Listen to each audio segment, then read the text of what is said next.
All right. We are live on Facebook, and we have Ray Mingo from Philadelphia, PA, uh, a father of the book Who's Your Daddy?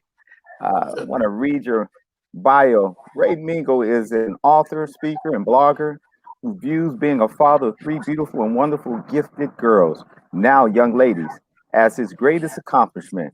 Ray grew up most of his young life as a native of North Philadelphia and later moved to the east side of the Germantown section of Philadelphia, affectionately known as Uptowns.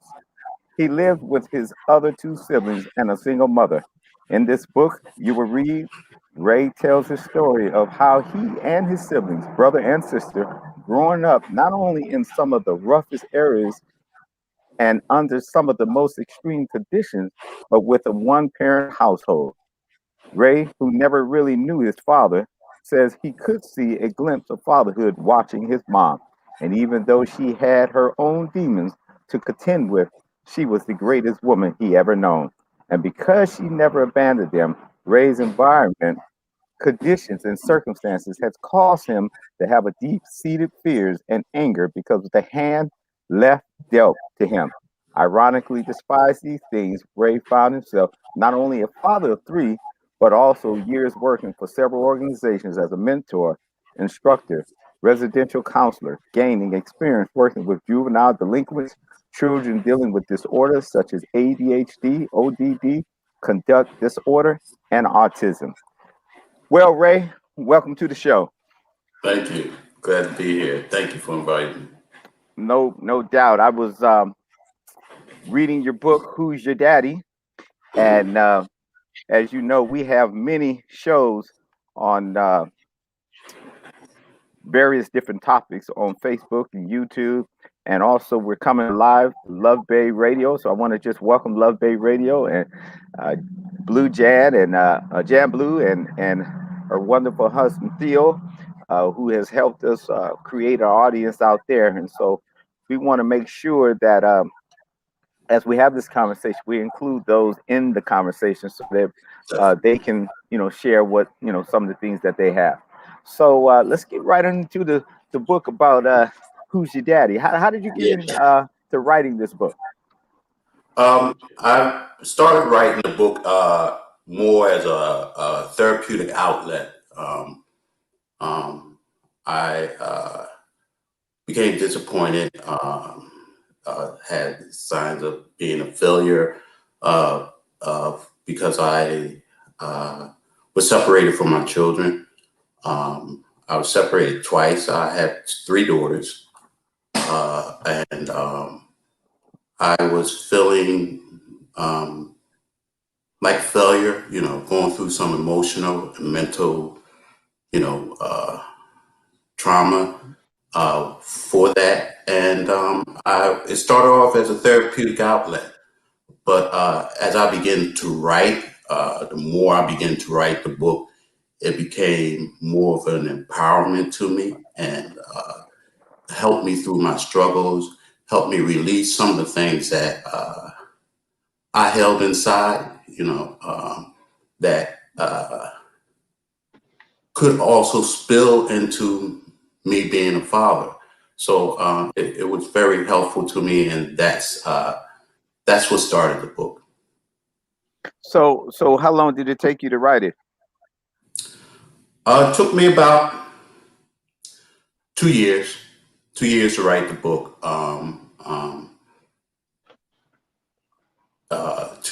Two and a half years, basically. Yeah. hmm hmm So you had some really good stuff here, and what I loved about it was you talked a lot about God and the relationship with God the Father and God as earthly Father and how those things relate to one another.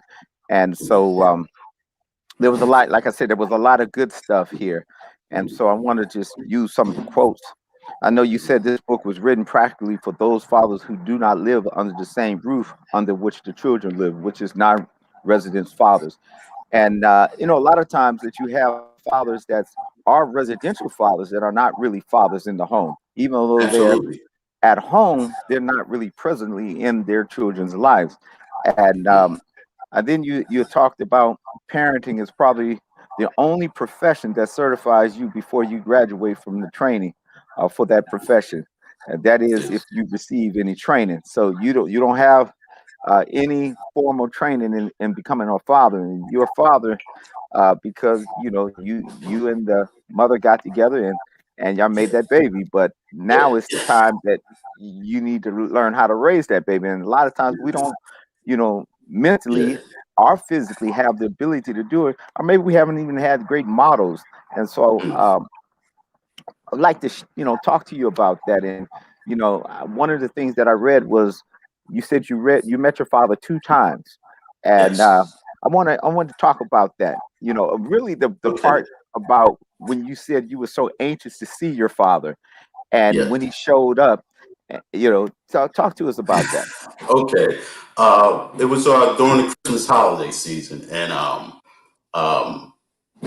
my mom evidently had some conversation with my father over the phone. I always knew he existed. So she told us, look, your father's going to come over um, around the Christmas season. I said, oh, great. It made me feel good. That's why I always know a child always have an attachment with their father, Mhm, even though they may not have seen them. They hunger for that need to have a father or to see their father, mhm. or have a relationship with their father. Because I was ecstatic when I heard that he was coming over. So he came over, a knock on the door, and I said, "Wow, here he is! Here he is!" So I'm all excited, and so then enters this 6 foot guy, dark skinned guy, and he actually greeted us by our names and stuff like that. That surprised me because I haven't seen him. So so I was so happy to see him, and I said, "Wow, let me show him what I got for Christmas." Mhm. I said, so I started to show him my drum set. I said, "Hey, let me see. Look at the drum set I have. Look at the drum set I have." That, and then he said, "That's good, Ray. Put it up. I need to talk to your mom right now." So I said, "No, no, no. Look at the drum set I have." And he said, "No, put it up. I need to talk to your mom right now." So I looked him in the face and I told him, I said, "No." And he looked at me and he said, "Put it up, Ray." And I said to him, "No." And so he looked at my mom and he said, "Porky." That's what my mom's nickname was. He said, uh, "Do something with this kid before I put my foot up," and I said, Right. so my mom looked at me and said, like, "Yeah, it's going to happen, right?" So she looked, so she looked at me and said, "Ray, go upstairs." So I reluctantly went upstairs, and as I was going up the stairs, uh, I felt hurt that I never felt before, Mhm. and I went upstairs, and it made me angry about this man that I was so thrilled to see. And so Mm. um, as I went upstairs, the hurt just followed me up there. Every step I took, the hurt became more and more, So that was that, and so it was like, you hurt me again. You wasn't here for me, and now you're here and you hurt me. The first thing you do when you're here is you hurt me. So that was my feeling then. So how old were you, Ray? I was about, I had to be about 10 or 9, somewhere around there. Hmm. 10 or 9. Yeah. So then you said there was a second time that you met your dad. And Yes. how old were you then? Then I was about, it was not too long after, I was about 11, About 11. Okay. about And 11 or going to it on to 11, around that time. not too far from the time he came over. You know, Mm-hmm. Mm-hmm. uh, that second time I saw him, which the book said, that second time he could not hurt me anymore. Uh, Mm-hmm. that second time um, was the last time I saw him, and that was at his funeral. Um, as I sat in the funeral, I can remember a lot of things that I remember of those times, especially in my younger years, are very great. But at that time, I remember uh, I did not cry. I had no tears to shed, and other people were crying. He was evidently a loved man. Um, um, because everyone was crying, but I did not cry. But one thing I did as I watched other people cry, I wish that I could cry like them Mm-hmm. because I wish that I had known what they knew, you Mm-hmm. know. Mm-hmm. So, that was my second time seeing them. So when you I think you in the book you had stated that uh, death robbed you from the Yes, relationship with your father, um, yes, and how being 11 years old, and then so excited to see your father. And a lot of people don't really understand the impact that a father has on a child's life, whether it's a boy or a girl. And yes. so when you saw him the second time, is it fair to say that your heart was hard towards him to the point that you didn't cry, or was it just to the point that you just didn't know him well enough to cry? I just didn't know him well enough to cry. Hmm. And when I saw other people cry, I wish that I had known him like they had known him. Hmm. Hmm. You know, sometimes when we think of missing fathers, we think of fathers who uh, do things on purpose. They abandon on purpose. They Hmm. just don't care. Um, but most time we don't know their story. Hmm. And as I looked in that crowd and saw those people cry, I somehow knew that he wasn't a bad guy Hmm. Hmm. for people to be crying. He wasn't a bad guy for people to come even to the funeral to see him. So I just wish I knew that guy. Right, right. You So know, I want to open up the lines, for Canada.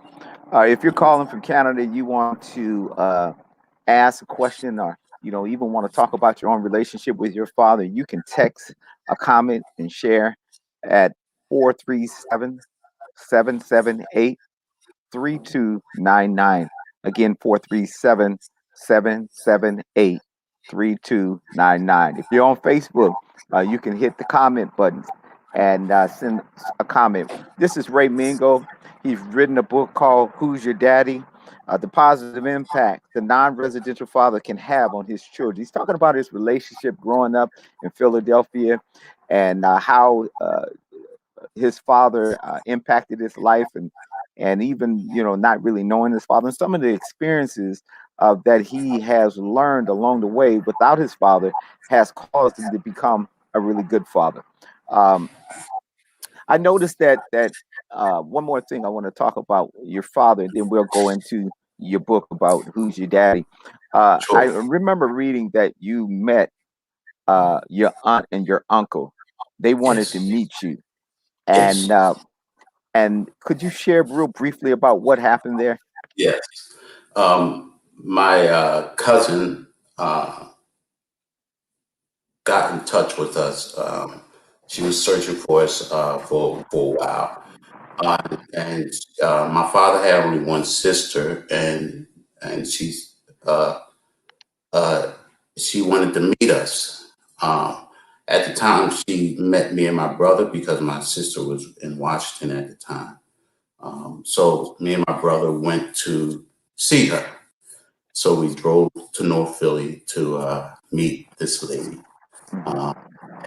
Um, um, um, well, as we was driving, we were looking out the window. Me and my brother, we were driving. And I had a Jeep at the time. We driving, and we're looking out the window, trying to see who's out there. And so we see this lady um, with this gentleman, and I looked at her, and she looked at me, and she looked at my brother, and she said, "That's him. That's him. He looked just like him." So, so we parked, and she began to tell us about my father, and ironically, she was married to my father's best friend, and so Okay. she began to tell us about my father and how she asked us, "Do we know how he passed?" And we said, "No, we heard, but not we didn't. We didn't really know." So she said, "My father was a alcoholic. He Mm-hmm. drunk, and he wanted to come back to my mom, um, but he knew he could not come back to her in a condition that destroyed their marriage, being an alcoholic, and uh, being an alcoholic also becoming very abusive. So he wanted to stop drinking. So he tried to go cold turkey, um, um, and for some reason he got sick and they put him in the hospital. Um, and He got sick, and his body could not fight it off. I guess his immune system was low and stuff like that. And the doctor said that he probably could have lived if he went into treatment Mm-hmm. and slowly got off it. He said, but he tried to do it on his own and go cold turkey. That's how uh, much he wanted to get back to his family. So she said to us, he really wanted to get back to you, but he didn't want to get back to you in the condition he was in. That struck me. That made me knew how much my father loved me, and that's why I said sometimes we don't know the story behind uh, um, absentee fathers. And all of the stories aren't like that, but that story was like that. And I knew I had a whole different outlook on who my father was. Um, um, I began to see him as a great father because in some instances, he gave his life trying to be a father. Mm. And even though he didn't make it, he gave the biggest sacrifice. And that's how much he loved us. So, you know, So that so to and I know that had to be difficult because that was a part that wasn't discussed with you. You learned it later down the road, and through those times, even after 12 through 18, because I know here in the book it says, my 18 years of experience consist of victories and defeats, tears and joys, and tears of sadness, successes and failures, and plenty of mistakes, which all parents deal with. But a lot of times, us being without a father, there's some disadvantages because we don't yes, have a model. We don't have something to choose from. Which you yes, said that you were sounds as if, and you can correct me, but it sounds as if you were using this book as a journal and it was helping absolutely, you, and then it absolutely, turned into a book. And that's what God absolutely. does. God will open up. A lot of times we go through difficult times and people say, well, you didn't have a father, so you could never be a good father. But that's not true. The Listen, truth of the matter is you can be anything God would allow you to be because it's in you. Every man is designed to be a father. Now, whether you absolutely, utilize the tools in which God given you, and it's going to be a little struggle, but yes, it's not impossible. Yes. And so I want to talk to you about that, and really, because you said in your book that you wrote this book to encourage all non-residential fathers who, despite adversities and circumstances, have remained faithful in the call of fatherhood. So tell me, how has this book impacted people's lives? Um, how it impacted people's lives? Yes. Or um, I think it impacted people's life. I remember years ago, not years ago, but I gave this book to a friend of mine. He was out of state. He was in the military, and I gave the book to him. I mailed it to him where he was stationed at, and he texted me and told me some very personal things about him being a father, and about some very personal things that I really can't get into, but he expressed those things to me. And, he asked me what to do. And basically, I don't give advice because I don't consider myself a person to give advice. But I told him that by any means necessary, um, um, you have to be a father. Uh, um, by any means necessary, no matter what goes wrong in your life, no matter if you make enough money, uh, you have to be a father. See, because a lot of people think that things make you a father, Hmm. but you Hmm. have poor people, you have rich people, Hmm. you have educated people, you have uneducated people. Hmm. Each share the opportunity and the potential to be a good father where they are at. You Hmm. know, father has nothing to do with class. It has nothing to do with economics, even though those things play a role. Hmm. But I refuse to believe that because a father is poor, that he can't be a good father. You know, just because a father, you have some fathers that are away in the military and, can't see their kids where they want to see them. Hmm. And uh, does that make him less of a father than the guy that lives with the child? No. Um, Absolutely not. so, and I gave a book to a few other people, and some of the people that I gave the book to are the ones that are in the books that wrote testimonies in the back of the book, and Right. they either called me or text me and let me know how the book really impacted them. Because I didn't want it to be another book of, you got a lot of books about fatherhood out Hmm. there. Hmm. A lot of them quote statistics and stuff like that. Hmm. Um, so we already been flooded with statistics and and all the other things. Hmm. Um, so I didn't want to write that kind of book. So Well, and I would just want to open it up to the listeners. We got lots of listeners from Perth, Australia, from France, from Trinidad, from Brazil, Canada, and the U.S. And so, if you are wanting to text and talk to Ray, just text your information on WhatsApp 437-778-3299. Again, 437-778-3299. In your book, you talked about a lot of stuff, and I can't, of course, go over all of those things.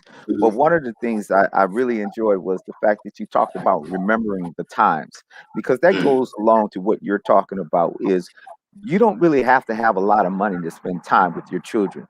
You can give them memories, and the yes, memories would outdo any amount of money that you can possibly have. And so, what are absolutely. some of the memories that you can share about your relationship with your daughters? I had three very beautiful witty, smart daughters. Um, um, I always say they made me because, we talk about being a man, but when we have children, the lessons that we receive from those children Hmm. make us more of who we are, that man. Um, I remember times when my daughter would call and say, "Dad, can we go out?" And um, being a man of average means, I said, I didn't want to tell her nah because, you're going to start ordering from the menu that I can't afford. Right. So I said, but I knew if my daughters, whenever my daughters call me and want to hang out with me, that means they really want to be with you. Hmm. So you cannot turn down those opportunities when they come. Hmm. So I said, sure. So in my apartment, I had this big jar where I would put all my change at. Hmm. So I said, got to go into the change jar and pour out how much I can. So I whipped up about $20 worth of change and prayed and hoped that she wasn't that hungry, stuff like that. Hmm. And so we went out, and then I took her out. We got some water ice. We walked around. We talked. She even talked about things that were on her mind that she was going through in school. And often when kids want to be around you, they want to tell you something. They Hmm. want to let you know something. Hmm. Um, they want to be told something. They want to be felt. You know what I mean? So uh, those times when I would take my daughters out, um, they were not very extravagant times. They were just water ice and pretzel. You Hmm. know, I took them to. I actually took my daughter and my niece out to a thrift store to Hmm. spend time with them. And so I said, go out and find anything you want, and if whatever you find, cool. But I meant for them to get one item each. Hmm. They came back, all three of them, with a cart full of things. I said, I looked at her and they said, "What's wrong, Dad?" I said, "Nothing. Come on." so, eventually, I spent money that I didn't have, but the opportunity was worth it. Uh, so, Absolutely. so that's what I mean by don't allow things to hinder you from spending time with your daughters or your sons, your children. Um, don't say I gotta wait till I get my check. I gotta wait till I get enough money in my pocket. A walk in the park costs nothing. You Hmm. know, a time walking around the block costs nothing. Hmm. But it's the most valuable thing that they will remember. They will remember that time. They Absolutely. things. Absolutely. One of the things that I realize is that a lot of men, especially men that probably didn't have fathers in their lives, and they said, I'm not going to be that father who's going to abandon my children. I'm going to be there for them. But then life, dealt them, some a wrong debt, and they find themselves economically not able to support their children the way that they Right. would want to. And then depression comes in, and sadness comes in, and then they begin to uh, be embarrassed, and because they are embarrassed, they abort their responsibilities. Mm. And so I hear what you're saying. I know you said there was two factors motivated you to actively be involved in your children's life, and you said one is because you love your two girls, and everything they are is what causes you to have that energy. to be a father. And then that other one was that you would never abandon them, and because you understood the hurt and the pain of having a father that was not there for you. And you know, this is not a real common conversation, you know, in our society. You know, Right. now if I was talking about sex and getting high and all kinds of stuff, man, Facebook and everybody else would be all on here and they'd be but then when we talk about a issue, we're talking about a subject matter that Right. impacts, you know, 90% of our social ills, and why Right. our community and our culture is the way that it is today is because of fatherlessness. Nobody wants to hear that. You know, Yes. it doesn't feed anybody's ego. You know, Yes. it may Yes. cause someone to be accountable because they're Mm, not doing what they're supposed to do. And so it's really sad because this thing about fatherhood is so rooted and so big in a way that we could really handle this situation if we would just take some time and figure out, okay, what is it that I need to do to be a good father? You know, mm, okay, maybe I didn't have a father in my life, but what mm. was it about my father that I did not like that I don't want to be? You know, Absolutely. and Yes. so when we look at these things, then we start looking at it in a way that we say, you know what, I didn't have a father, you know, but I'm going to be a good father, and I'm gonna Mm, make sure that I don't abandon my children, because I know that if I'm abandon them, then they're gonna have the same issues that I had. You know, they're gonna mm, have issues with conversations with other people socially. mm, They're gonna have mm, some rejection issues. They're gonna have some mm, abandonment issues. They're gonna, mm, you know, be dealing with some things that I know how I had to deal with. And mm, so mm, I hear a lot, you know, in your book that you talk about co-parenting, and I love that. mm.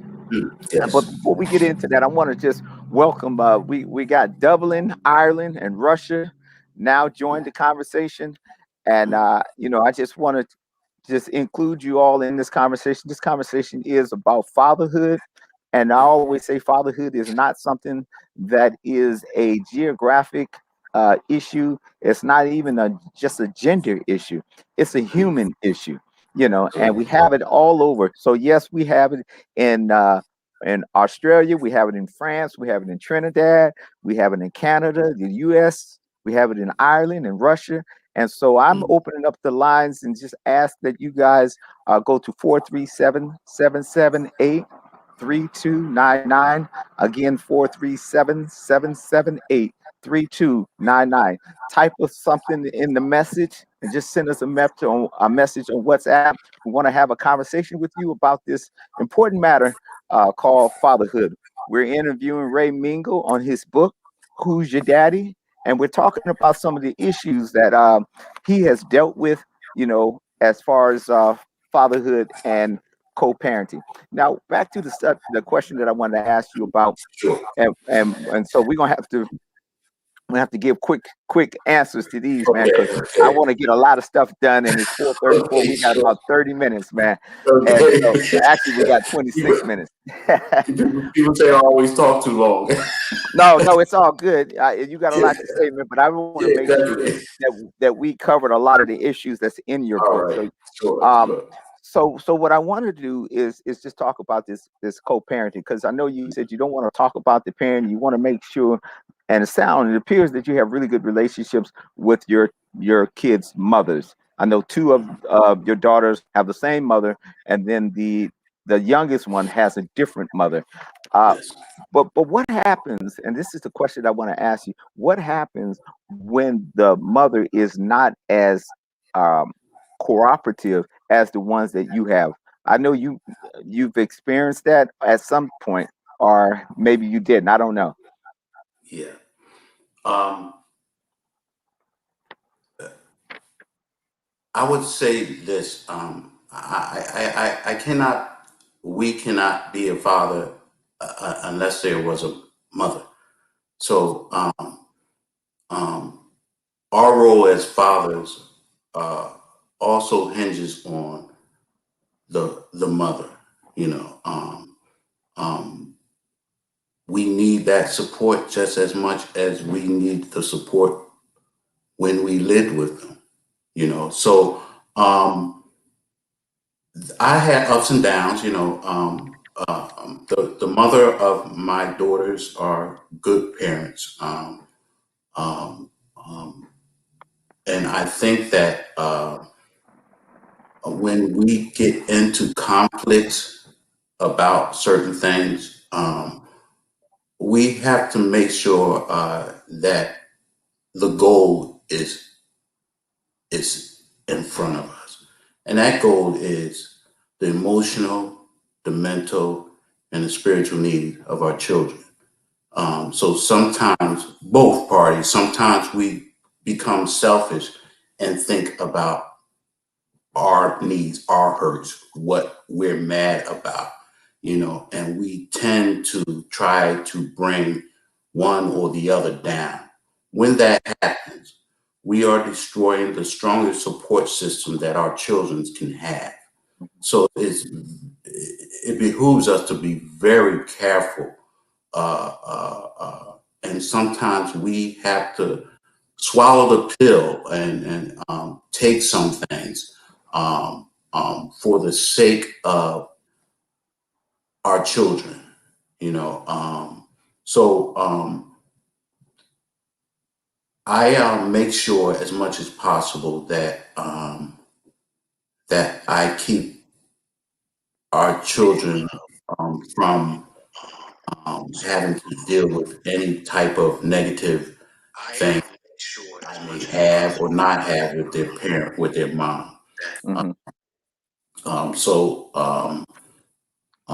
there are, and let me be real with you. There are sometimes there are mothers that want to be vindictive, and there are fathers that want to be vindictive. But you do that at the expense of your children. Absolutely, absolutely. You know, I got Paul Odoms, the guy I was telling you about from Philadelphia. He's on Okay. right now from Philly. So you got one of your Hello, homeboys Philly. on there. We got Dave. David is a single father as well, uh, and he's raised some kids, and he's still raising some kids. And so I just Good. wanted, just welcome them to the show to Good. talk How are about you? fatherhood. Paul Yes. actually, he was a single father of a couple girls, and that's doing a really excellent job. And I tell you, this brother, I don't, he hasn't given me the opportunity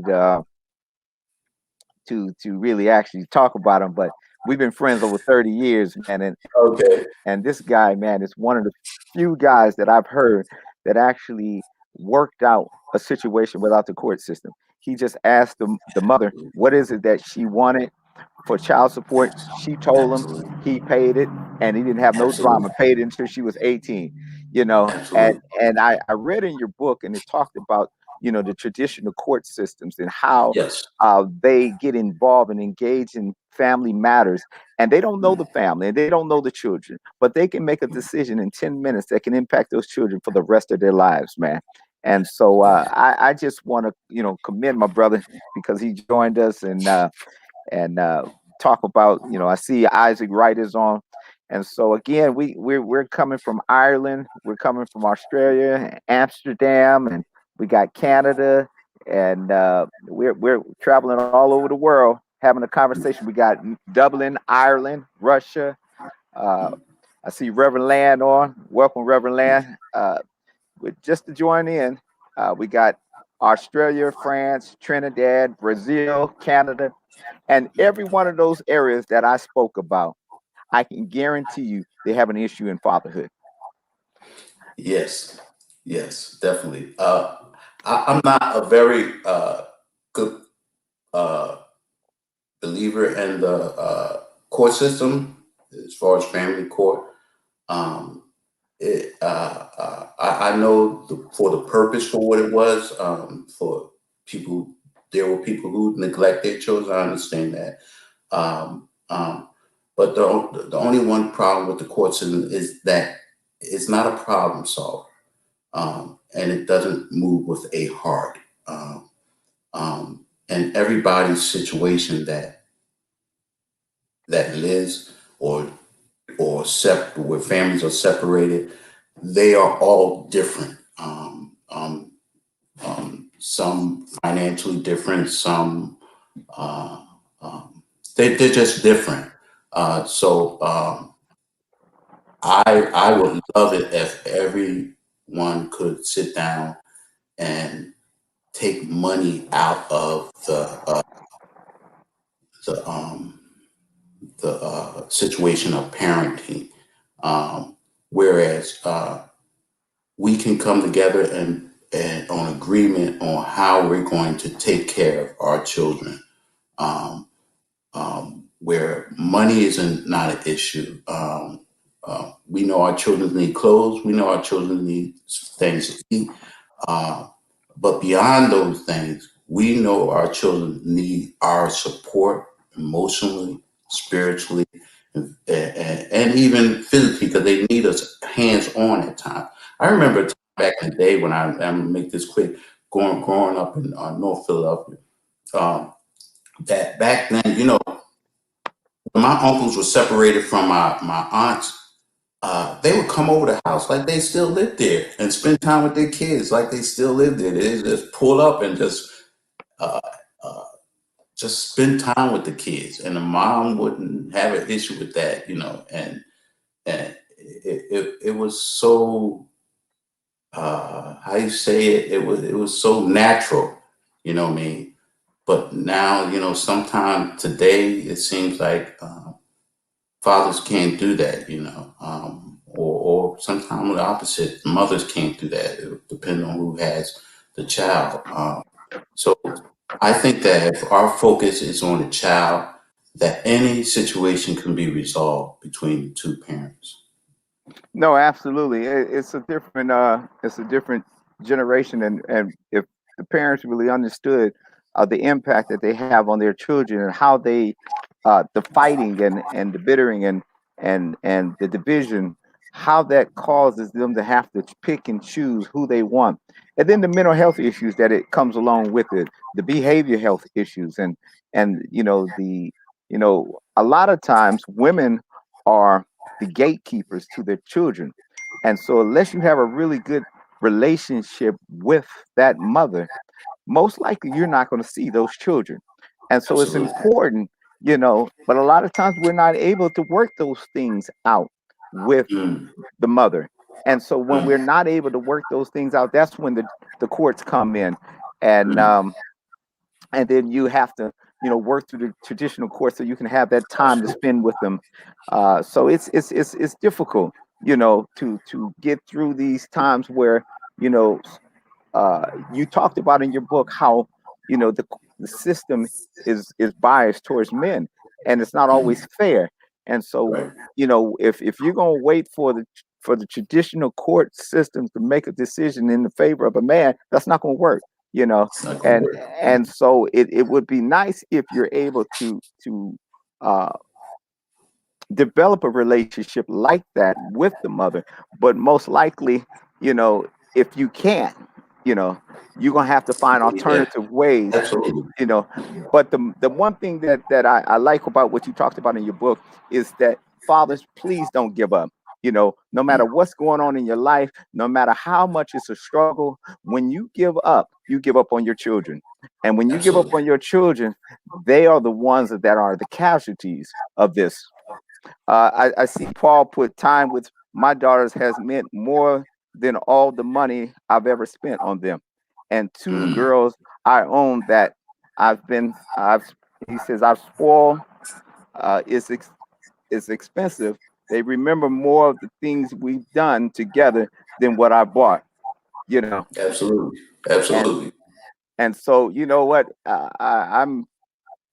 I just planned on. I got a motorhome. I rented a motorhome.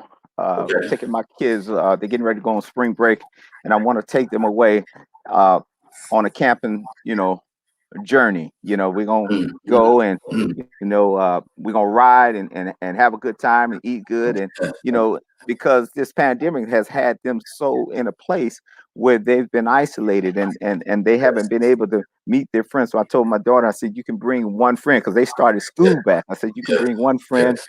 and Yes. then we just gonna have a good time. That's gonna be a Absolutely. memory that she's never gonna forget. You know, Absolutely. And Absolutely. it's an investment. It costs It's an something, to investment. do Yes, that. it You know, does. It's a lifetime investment. you know, Yeah. uh, you stated in your book, you said there are approximately 24 million children who live in home without their biological fathers. So that means that there's one out of every three children do not live under the same roof. And that's a powerful statement because that's in the U.S. you know, you know, Absolutely. that's not in Canada, that's not in Ireland, that's not in Amsterdam, that's not in Australia. That's just in the U.S. You know, That's just in the A- U.S. Yes. and we don't even talk about the fathers that are at home but are That's the not other present. You know, part. because they're Yeah. at home but they're working. And watch this, because this is something that you said in your book that I wanted to talk about. Yes. You talked about in the book that there are fathers that are very successful in business. They're very successful in their careers as motivation speakers and pastors and preachers and things of that Mm, nature. But the thing is, they work all the time and mm, they have more relationships with that job than they have with their children. And their yes. children are being neglected. And so Yes. they try to buy that love. They try to buy them Yes. stuff. And I have a friend, man, used to be my neighbor, and he bought his son everything. Oh man, he made sure Mm, that his son had the best of everything because he didn't have anything. And so he was like, I want to yeah. give to my kids, man. I want my kids to have this. I want them to, live a good life. And then what happened was uh he gave his son so much that his son began to be unappreciative, Mm, and so he started talking back. He started getting in trouble with the law, and then now he's an adult and he's saying, "Man, I don't, I wanted to be a good father. I tried to give him right. everything, man." I said, "That was the problem, man. You gave That him was the too problem. much." And so Yes. this leads into the conversation that that I read in your book that talked about the prodigal son. You want to talk Yes. about that? Yes. Uh, think about that. Most people heard the story about the prodigal son, and it's been told about the prodigal son. Um, but I looked at the prodigal son as a different light. This son, uh, he had two sons, and as a tradition, the father preps the older son to take care of the family means and stuff like that. So he spends more time with the older son because he's prepping the older son to take care of it, be the inheritor of everything. Hmm. Um, so he spends time. Allows him to meet all the business partners. So he's spending more. The younger son didn't get that much attention. So this son, the prodigal son, wanted. His problem was he wasn't a bad kid. His problem was he wanted attention.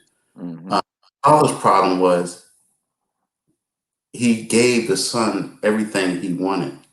The son came, most people read over it. The son asked him, give me my inheritance. Give Hmm. me all that I was supposed to have. I know it's not the right time, but give me everything I was supposed to have. Instead of the father being curious about, like, why do you want this? It's a big thing, he asked him. What the father do? The father did as he always do. He gave him what he asked for. Hmm. Hopefully, he was satisfied. But that did not satisfy that son. He did not get the attention. He said, I don't want these things. I want your attention. I want the same attention that you're giving my brother over here. Hmm. Um, so he thought of a different scheme. He said, well, maybe if I'm gone, he will notice that I'm gone Hmm. and, and he will do something about that. Right. And so he left. Evidently, the father didn't notice he was gone, but because he was gone for quite a while. Right. Right. Uh, so this father had a habit of just giving his sons things to satisfy them. It wasn't that he was a bad father; he just had the wrong perspective of what a father should be. Hmm. So, uh, after the son left, the son got into all kinds of things, and said, "My father's well known. Somebody will see me, and they'll tell my father, yo, your son out there cutting up. He's doing this, he's doing that." and then maybe he'll come out there and send the squad out there to come get me. That didn't happen. Mm-hmm.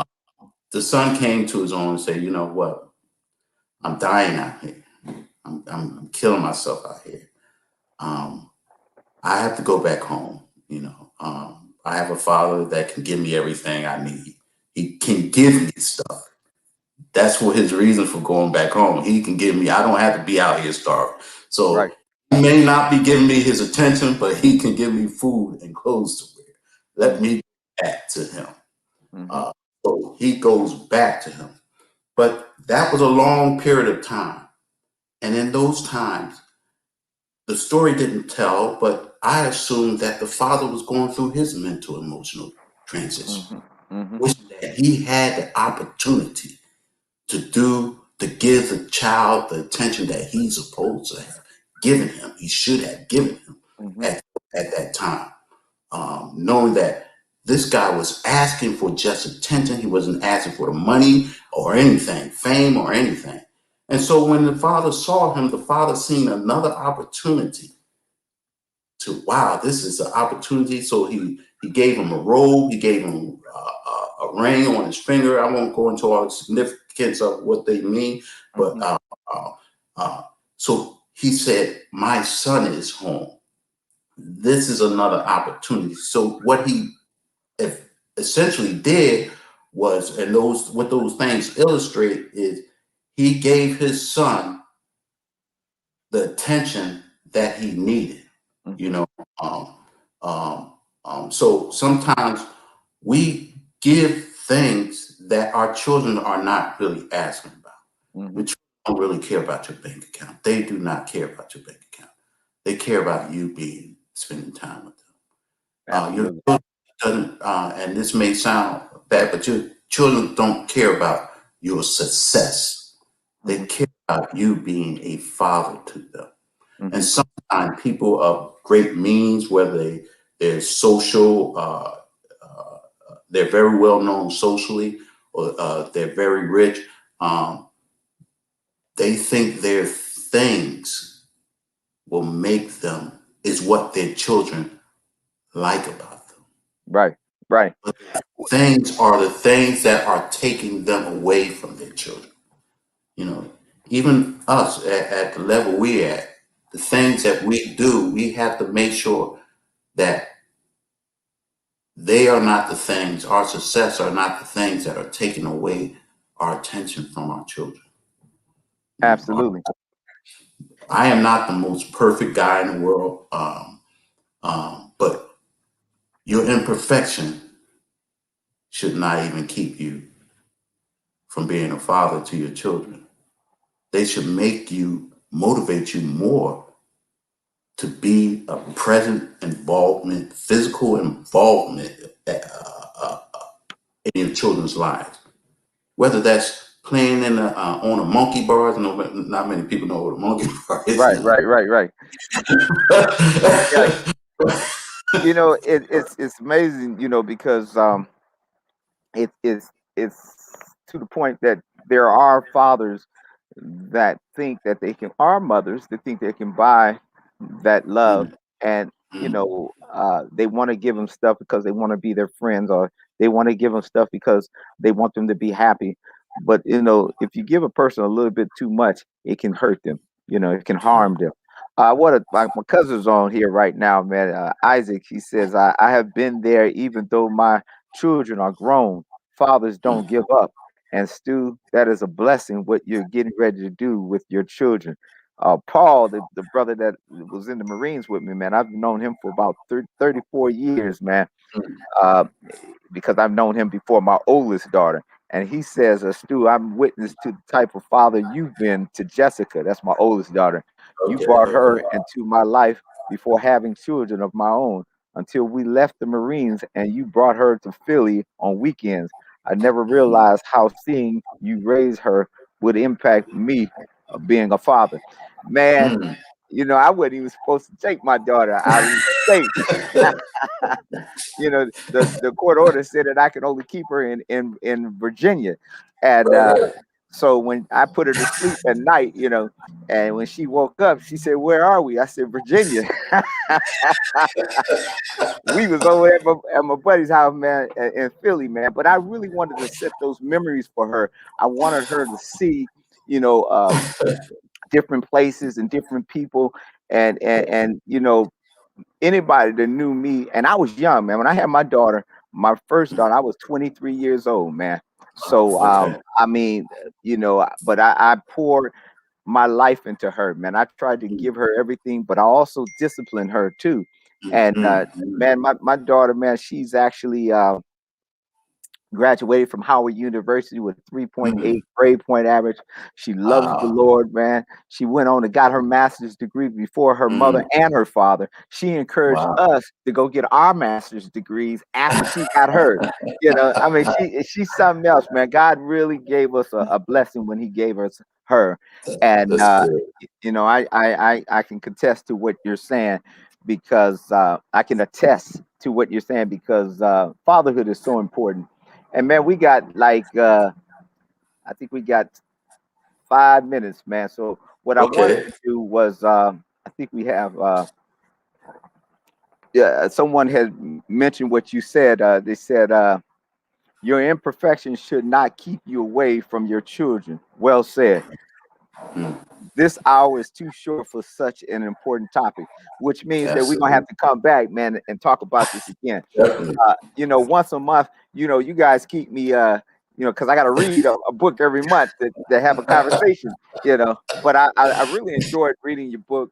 I really enjoyed what you said, and it just goes to show, as you talked about in your book, that obstacle creates miracles, you know. Yes. And so you went through a really tough time in your life, but that was only to perfect you, to be the man that you are today, to help you to be the father that you are today, that your daughters will find a man like you because Mm. their first love was you. You told them that you Absolutely. loved them. You told them, you showed them. You didn't have everything, but you had time. You showed that you Absolutely. cared about them and that you took that time to show them that they're special. And that's Mm. why they are the young ladies that they are today. Um, so tell me, what is it that you know I know in chapter 15 you talk about the R word and you Mm. talk about responsibility. What would you say to a man that's listening right now about being responsible father? Don't be afraid to be responsible. Um, you will reap um, uh, the benefits of being responsible.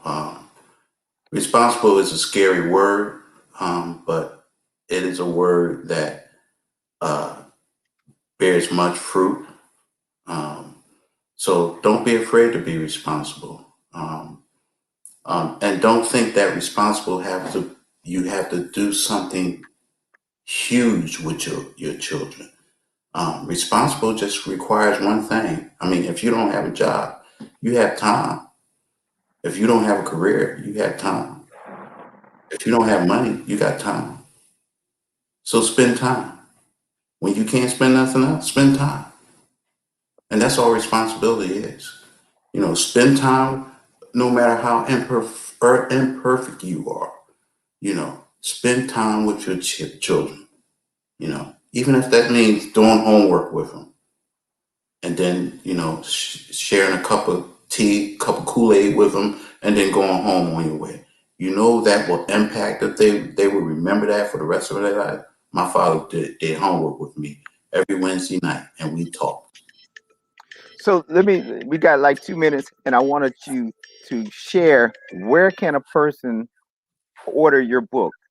How can a person purchase your Um, book?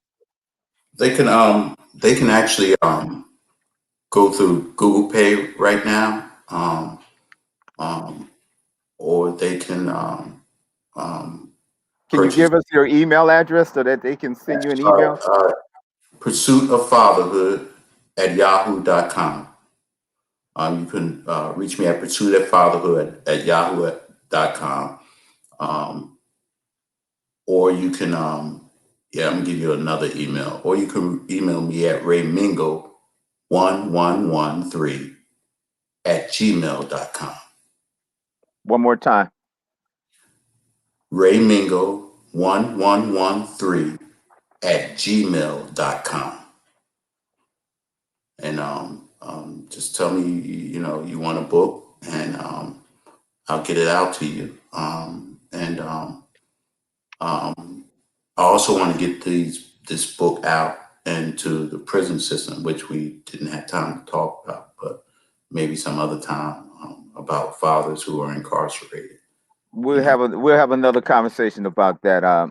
Being that I work with a lot of inmates in San Quentin State Prison, and that's what I do is I work with the men with the fatherhood piece. So we can see how we can try to work something. I can't promise you, but we'll try to see great. what we can because it's well needed. Well, Ray, Yes, it's been a pleasure. and a pleasure. Talking with you. I'd like to close out in a word of prayer and just bless you and Sure. your endeavors and even man, I just want to just share with you all that you know here's a person that met his father two times. Met him one time and was rejected. The second time he met his father, he was in a funeral home. He died, and he still showed himself to be a great father and committed to his responsibility. And so let me pray with you. Gracious God, I bless you and I thank you for this man of God. I thank you for his life. I thank you for his children. I pray that those that are listening to this will be encouraged, God. I don't care where they are. They can be anywhere in the world. And none of us have a manual to fatherhood. Fatherhood is something that we have to practice, something that we have to seek to learn, and there's no one size fit all. But God, one thing we do know is that you're God the Father. You have set a model, you have set an illustration, you've given us a blueprint on how to live the life of a father.